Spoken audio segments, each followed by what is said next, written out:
Namaskar, Jai Hind. Heartiest welcome to the session today. Is Iran a nuclear capable state today? How close is Iran to nuclear weapon? And how close is too close? Let's look at the full breakdown of Iran nuclear weapons and what America has been striking at Iran nuclear site. Yesterday, 21st March, US and Israel again hit Natanz nuclear base. What does it mean to us? What does it mean to US and Israel? And what does it mean to Iran itself? Let's break down and see. Here is a direct question to you. If a country can build a nuclear bomb in a few weeks, but it hasn't done yet, can you call it a nuclear power? You may like to say yes or no in the chat box. That's exactly what is the situation with Iran today. Natanz has been attacked. What does Natanz have? Or is it the only major facility that Iran has? Just to break it down for all of us to understand that Natanz is one of the major facilities, very advanced centrifugal force based installments. The establishment is there. It has the centrifugal force to enrich the uranium. But having uranium itself, is it adequate to say that it has the nuclear power? In addition to this, Iran's program is not only on one side, it has got entire network distributed across the country. Fordo fuel enrichment plant is a major plant. It's a deep underground plant which is highly protected, and it has the enrichment plant. So that fact exists. And Fordo was attacked last year, June 2025. Natanz was attacked. The another facility, Isfahan Nuclear Technology Center. It's a conversion and a storage center. It was attacked last year. Arak heavy water reactor. It's a plutonium root potential. So it's a heavy water reactor which is available to us. Does it mean that all these have to be destroyed for Iran not to become a nuclear weapon? And to destroy all of them is very difficult.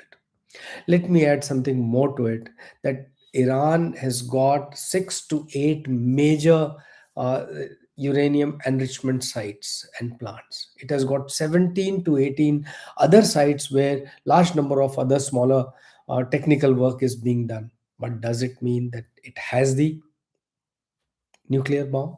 Answer obviously is not. No. Presently, no. Can it make one? Yes. Probability is very high. What happens in case Iran is attacked today, which they did yesterday? Will there be radiation leak?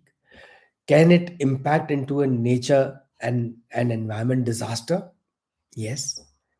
Will it be a major one? Answer could be no, because it's a uranium enriched to 60%. You all know that. And having, even if the 440 kgs of enriched uranium is struck, the chances of radiation leak are very limited, because it is uranium, it is not the bomb. And even if the radiation leakage is there, it is local. There are toxic chemicals in the air which would come into, and these toxic chemicals don't, as of today, form the nuclear bomb. A quick question: do you think destroying this one site, Natanz, can stop Iran's nuclear program? You may type yes or no. Very right. I really get it. No, no, no, no. Okay, thank you. Thank you. The capability today exists. Uranium, 60% enriched. That purity exists, and thousands of advanced centrifuges are available in Iran. IR6 and beyond are available. The stockpile of this uranium can be built, can be enriched, and it can really be in a quick time frame. For a uranium 60% purity to get converted into a nuclear bomb, you need uranium which is enriched to almost 90% to call it weapon grade uranium. It would take time. So, what does it mean? It means that Iran is two-third way in technical terms. But does it, once again, does it mean that it can, even if it is enriched 90%, does it have the weapon? Answer is still no. Let's talk about some more important concept. It says, what is the breakout time? Breakout time, as per experts and as per the 2015 nuclear deal, is about 12 months. Today, Iran is at a situation where few weeks to few months is the time that it can take to create a nuclear bomb. That means Iran has the potential. That potential exists. But as I said, having potential is enough, because having material is not enough. Having a parts of a gun is all right, but it is not gun. And more so, does it have the ammunition? No. So it again is very difficult. Hmm. So what is missing? What is happening? Let's look into this. And when a nuclear bomb is created, India has it, Pakistan has it, all five members have the nuclear capability. Israel has, North Korea has. So what does a nuclear bomb requires? It's a it's a warhead where the nuclear bomb is there. So its design has to be there. It has to be miniaturized to the form that it can fit into the missile. Then this explosive has to have a triggering mechanism that has to again fit into the missile. And this missile itself, that's the carrier, a reliable delivery system has to be there.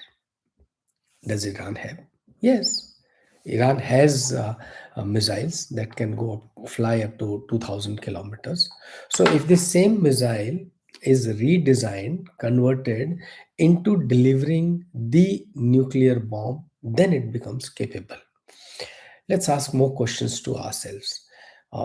Firstly, the creation of the bomb of the size that can fit into the missile, and then it has a proper navigation system, the triggering system, and then fitting into and firing the missile to the target.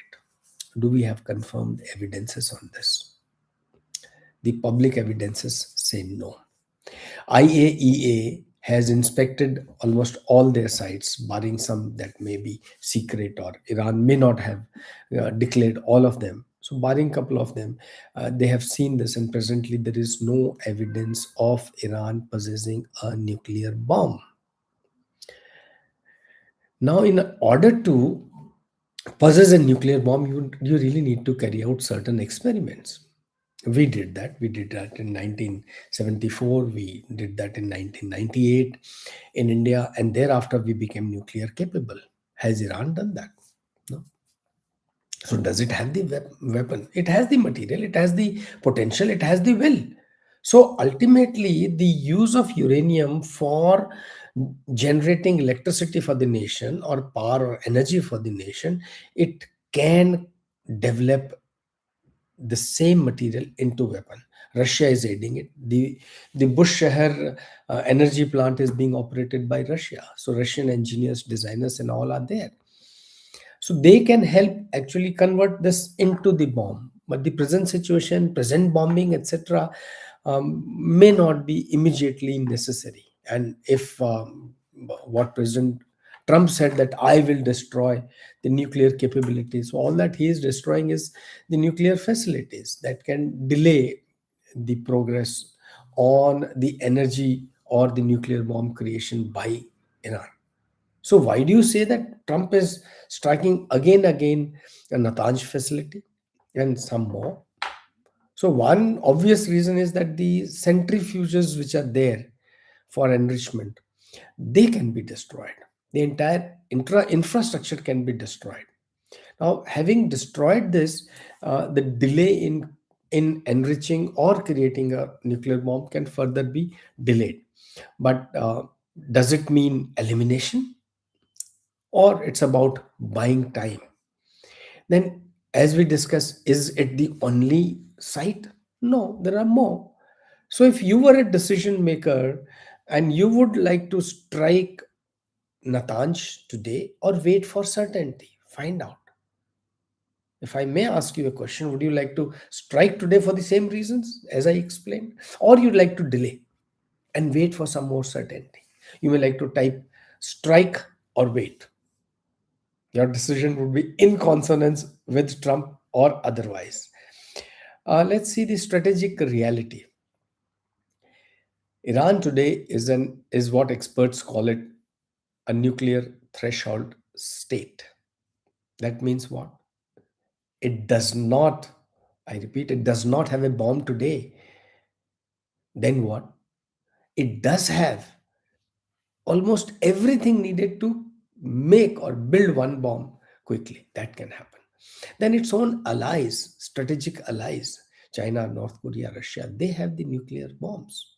They can support this. So that actually makes the situation very dangerous. Has America spoken to Russia, China, and North Korea on this? If if Iran has the right strategic intent, which I believe in long term they do have, and then any of these countries can support. In the present context, can it convert? Can it use China, yeah, China or Russia to create one and use it against Israel or America? I think it'll take a lot of delay, a lot of time, a lot of strategic thinking before we say yes, it is there. The decision to build becomes more important than the capability itself. So it is the willpower. Will Mustafa Khamenei accept today that in the present scenario, they would build a bomb?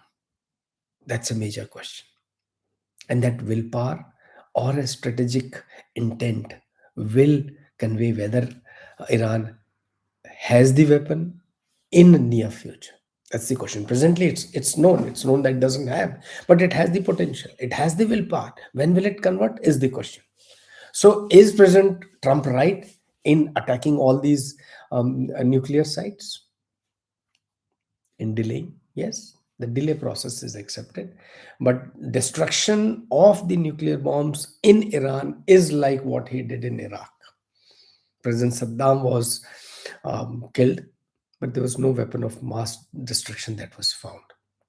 So finally, I'd like to conclude to say that the real question is not whether Iran has a nuclear weapon or not. The important and the real question is how fast can Iran decide to cross this line? And if it crosses this line, that's a major question, because once this decision is made, then the timeline may be very short.